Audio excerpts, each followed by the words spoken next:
Hola, ¿qué tal? Muy buenas a todos. Espero se encuentren muy bien el día de hoy desde la comodidad de sus hogares.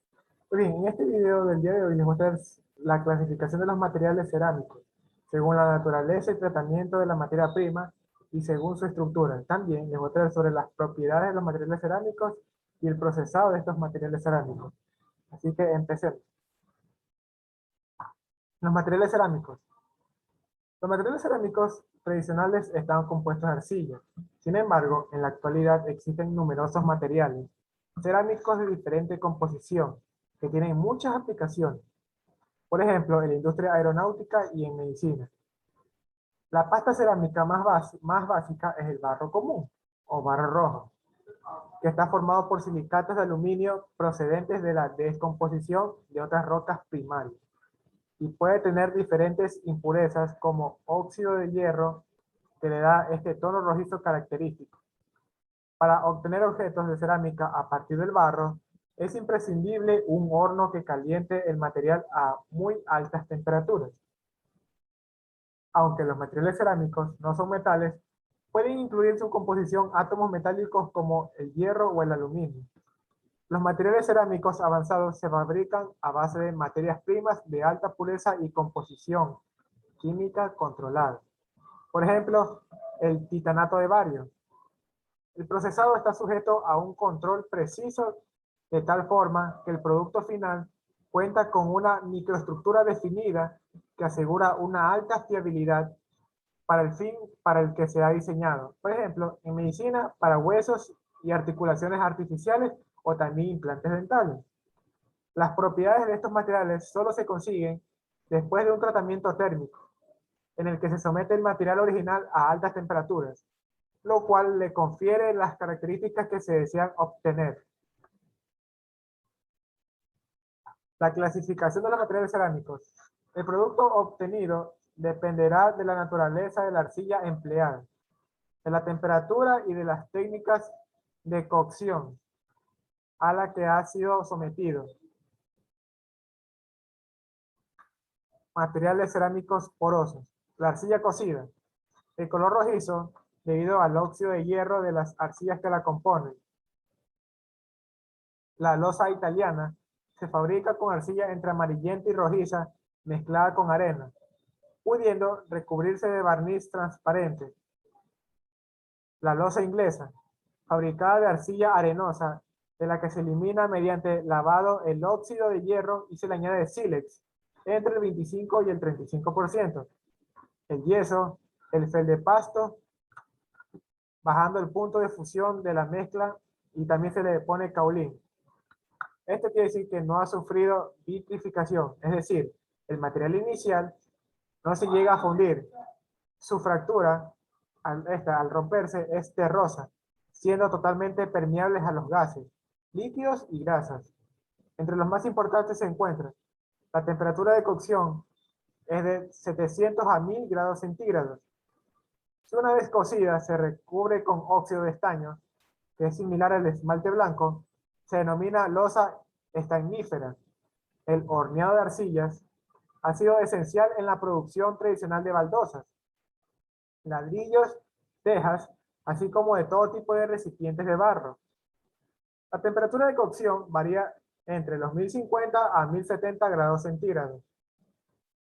Y ahí está, para mejorar la blancura de la pasta, la cocción se la realiza en dos fases. El cocido entre 1200 y 1300 grados centígrados. El segunda fase se extrae del horno y se cubre de esmalte. El resultado es análogo a las porcelanas, pero este no es impermeable.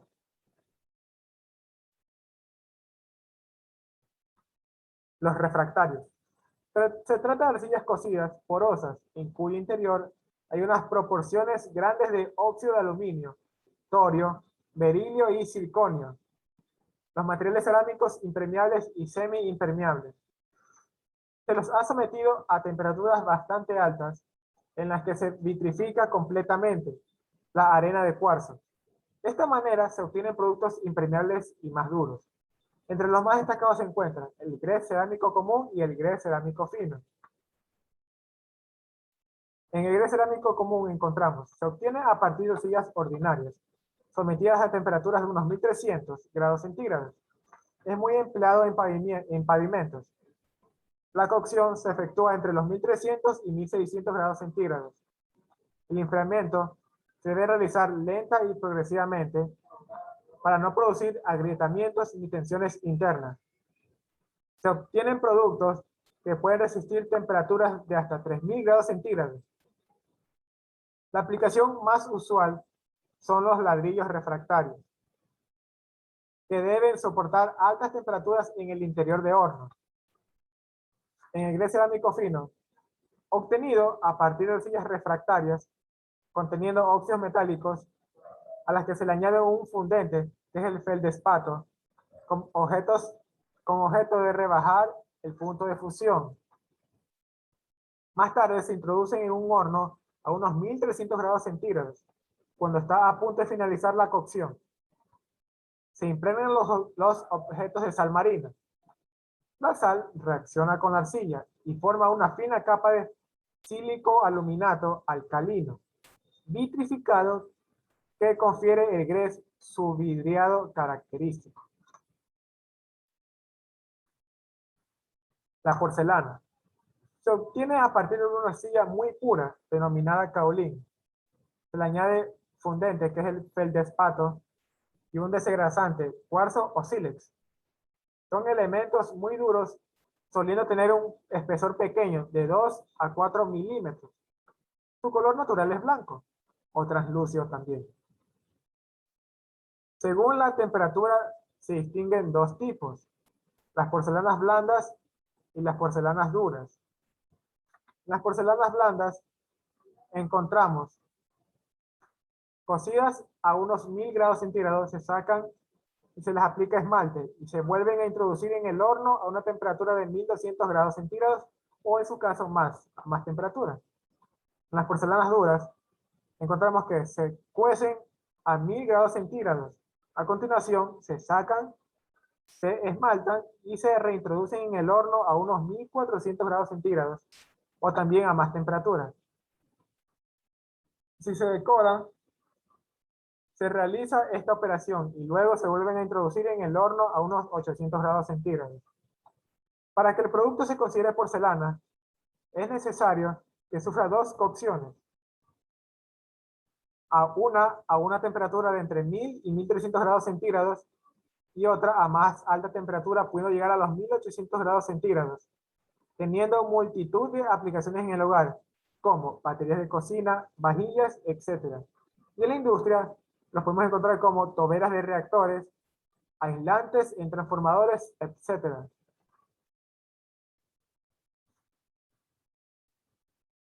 El procesado de materiales cerámicos.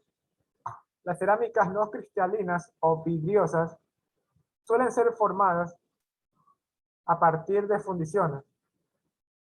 El vidrio es formado por cualquiera de los siguientes métodos: el soplado, prensado, laminado, estirado, colado o flotado y también el galvanizado. La manufactura in situ, que también es una parte del procesado de los materiales cerámicos. Dentro de las cerámicas no cristalinas, podemos encontrar también que se caracteriza otra parte, que son los materiales cerámicos cristalinos. Pues bien, estos no son susceptibles de un variado rango de procesado. Los métodos empleados para su manejo tienden a fallar en una de dos categorías: al hacer cerámica en la forma deseada, por reacción in situ, o por formación de polvos en la forma deseada, y luego sintetizados para formar un cuerpo sólido. Algunos métodos usados son un híbrido de los dos métodos mencionados anteriormente. En la factura in situ encontramos el uso más común de este método es en la producción de cemento y concreto. Aquí, los abrasivos deshidratados son mezclados con agua. Esto da comienzo a las reacciones de la hidratación, las cuales resultan en cristales grandes, interconectados, formándose alrededor de los agregados. Pasado un tiempo, esto resulta en una cerámica sólida. El mayor problema con este método es que la mayoría de las reacciones son tan rápidas que no es posible hacer una buena mezcla, lo que tiende a impedir la construcción en gran escala. Sin embargo, los sistemas a pequeña escala pueden ser realizados mediante técnicas de depósito, en donde los diferentes materiales son introducidos sobre un sustrato, donde se produce la reacción y la cerámica se forma sobre este sustrato.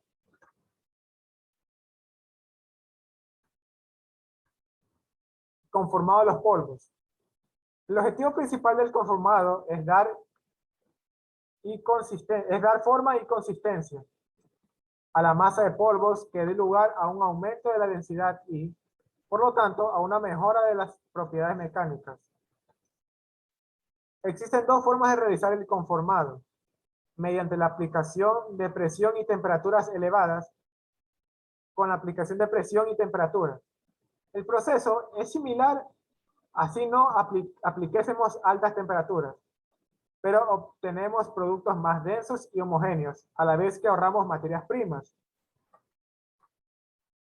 El presado uniaxial, en caliente o en frío, consiste en la aplicación de presión en una única dirección hasta conseguir la compactación de los polvos cerámicos. El prensado isostático en caliente o en frío consiste en compactar los polvos encerrándolos herméticamente en moldes elásticos típicamente de goma, látex o PVC, aplicándoles presión hidrostática mediante un fluido que puede ser agua o aceite.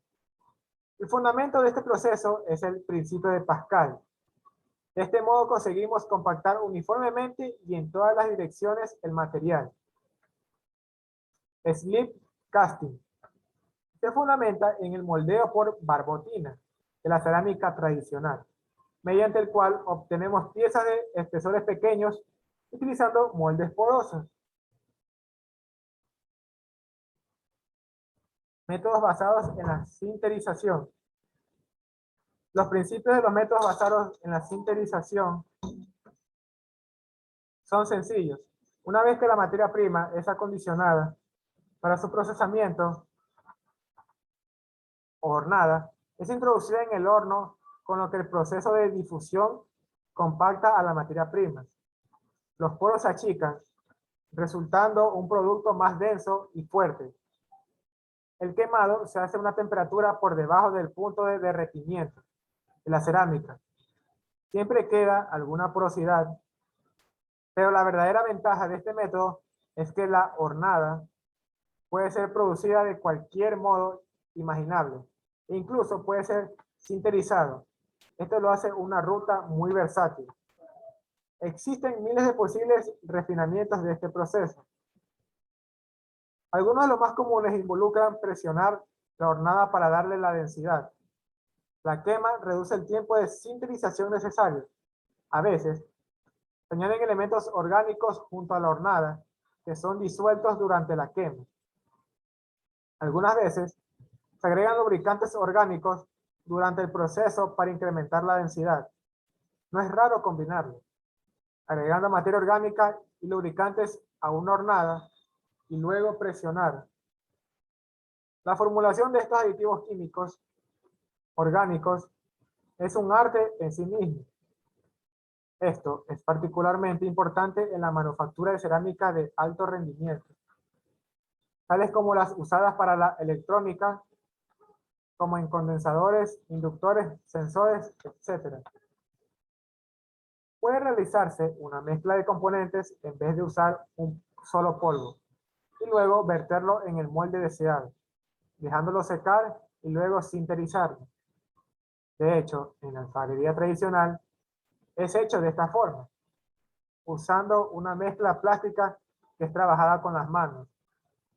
Una mezcla de materiales diferentes, componentes es utilizada en una cerámica. Algunas veces la temperatura de sinterización es mayor a la temperatura de fundición de algunos de sus componentes, que es la fase líquida de la sinterización.